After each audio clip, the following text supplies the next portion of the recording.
Assalamualaikum warahmatullahi wabarakatuh. Selamat pagi, salam bahagia, salam sejahtera bagi kita semua, para praktisi maritim di Indonesia. Beberapa saat yang lalu kita berbagi di dalam channel Sinau Kapal Lengkap, kali berkaitan dengan bagaimana tanggung jawab fiskal keagenan. Namun sekarang kita akan berbagi tentang poin, yaitu berkaitan dengan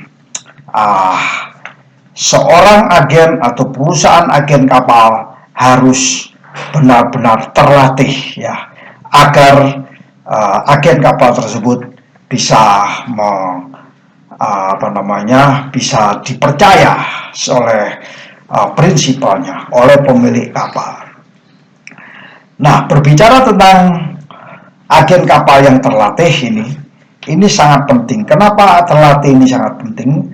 Karena seorang agen kapal kalau sudah terlatih, maka agen kapal tersebut secara naluri bisa mengambil keputusan semua persoalan lapangan, permasalahan kapal, permasalahan kargo, permasalahan apapun yang mewakili pihak prinsipal atau pemilik kapal. Pengambilan keputusan ini sangat dibutuhkan, sehingga agen kapal ya, baik itu dari Sabang sampai Merauke, dari para praktisi maritim harus terlatih. Nah, kalau terlatih bagaimana caranya? Dengan cara pertama mesti magang dulu. Sebelum magang ya harus mengikuti training. Kalau sebelum training ada namanya training awal ya, di tengah-tengah namanya training lanjutan ya. Untuk itu marilah kita mulai dengan agen kapal yang terlatih. Kawan-kawan praktisi maritim di Indonesia, bahwa program agen kapal agar terlatih ini itu sangat dibutuhkan, khususnya untuk agen-agen kapal yang tidak saja berskala domestik tapi berskala internasional. Kita tidak boleh hanya bermain di tataran Tanjung Priok saja, tataran Surabaya, tataran Sorong, tataran Belawan, namun kita harus bermain dengan kapal-kapal yang berada dari luar negeri ya, dari Singapura, dari Jepang ya, dari Australia maupun dari Afrika.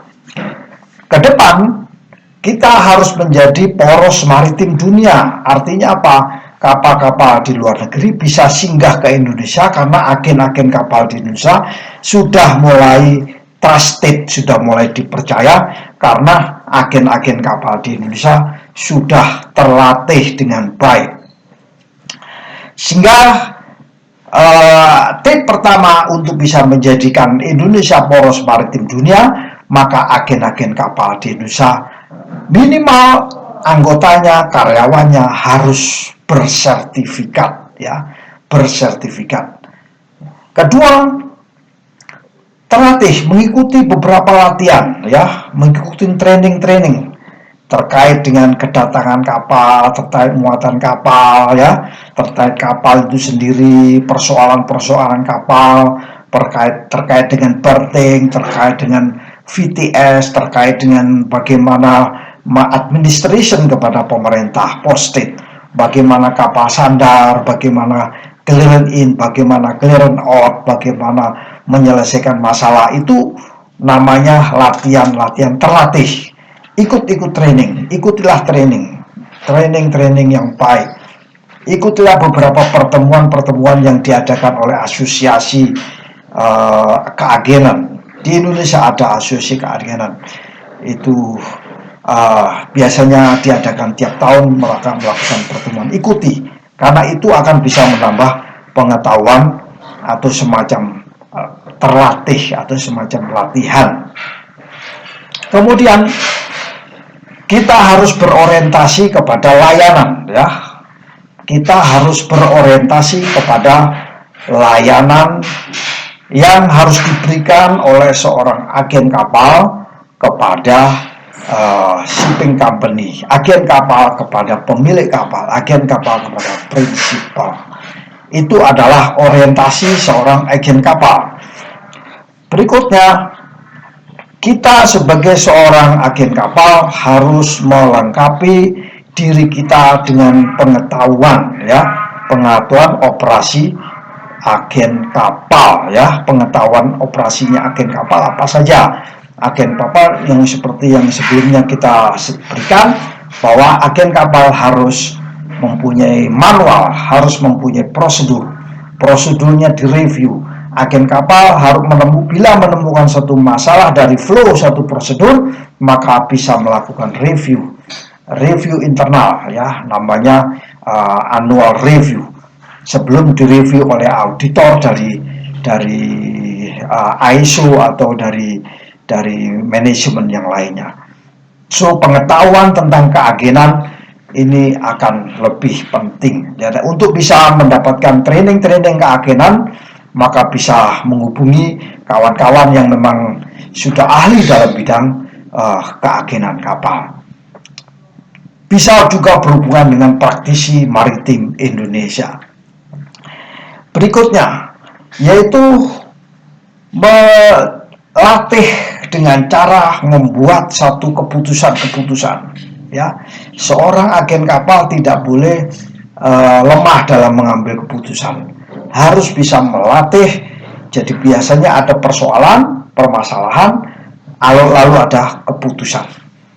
Karena keputusan ini, seorang agen kapal akan mewakili pemilik kapal, mewakili prinsipal kapal, ya, prinsipal kapal.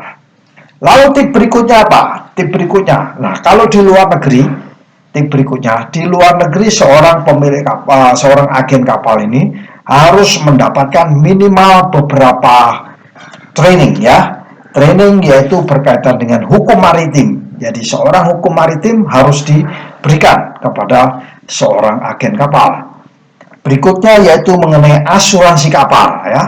Asuransi kapal. Seorang agen kapal harus paham tentang asuransi kapal atau marine insurance, baik itu marine hull, marine machinery, marine cargo insurance, dan lain-lain. Itu harus diketahui oleh seorang agen kapal. Nah, demikian juga apa yang berikutnya adalah mengenai bagaimana prosedur transaksi dengan pihak-pihak ketiga, ya. Pihak ketiga ini agen kapal harus memahami, mengikuti training yang terlatih. Di ASBA, ya, ASBA Asosiasi Broker Internasional, Broker and Agency Internasional, ini namanya ASBA, ya. ASBA itu di Amerika, dia mengatakan mereka harus lulus ujian. Kalau di Amerika ikut menjadi anggota ASBA, ini harus mengikuti ujian. Yang pertama, dia harus lulus namanya ujian sebagai broker kapal. Broker kapal itu misalnya muatan, ya. Dia harus bisa mencari muatan dan bisa berhubungan dengan pemilik muatan, kemudian bisa berkomunikasi dengan prinsipal, dan sedemikian antara shipper dan shipping company ini bisa bertransaksi dengan kapalnya untuk diangkut. Maka ujiannya namanya ujian broker kapal. Broker kapal tidak hanya sekedar jual beli kapal, tapi kargo, ya, marine cargo atau cargo agent ini sangat dibutuhkan, karena untuk kelangsungan hidup suatu perusahaan pelayaran itu adalah terkait dengan kargo. Ujian berikutnya mengenai pencharteran, ya, chartering, harus lulus mengenai ujian charter. Jadi kapal itu dicharter dengan sistem voyage charter, time charter, atau barboat charter, dan berbagai macam jenis-jenis charter. Mereka harus lulus dalam ujian terkait dengan pencharteran. Ujian tentang keagenan, jadi harus lulus dengan ujian keagenan. Di Amerika ada namanya training awal, yang untuk menjadi seorang agen harus ada namanya training awal, initial training. Nanti ada advance training, setiap tahun itu ada advance training. Nah, itu yang ada di Amerika atau di ASBA, ya, Dan ini diadopsi oleh Federasi Agensi Dunia, yaitu FONASPA, diadopsi ya. Tip kami berikutnya yaitu hadiri pertemuan-pertemuan, baik itu pertemuan secara nasional, baik internasional, biasanya di Singapura, di Hong Kong, atau dimanapun. Agents kapal ini harus mengikuti pertemuan, gunanya untuk melatih persoalan dan keputusan. Kembali lagi, persoalan dan keputusan, menambah pengetahuan ya. Menghadiri satu pertemuan-pertemuan itu. Biasanya agen kapal di Singapura yang pernah saya tahu ya, di Singapura atau di Inggris, yang paling sering saya datang itu pernah di Inggris, itu ada mengenai pertemuan keagenan ya. Zaman saya masih kuliah di Newcastle, ada pertemuan keagenan kapal ya. Pertemuan keagenan kapal itu mendatangkan panelis. Panelisnya ada dari pemilik kapal, ada dari pencarter yang berbicara di situ, ada operator kapal yang berbicara, ada otoritas yang ada di situ, ada pihak asuransi dan pihak-pihak lain yang mempunyai pemikiran dan sudut pandang terkait dengan keagenan. Jadi dengan demikian kita akan menjadi agen kapal yang terlatih. Jadi kesimpulannya apa?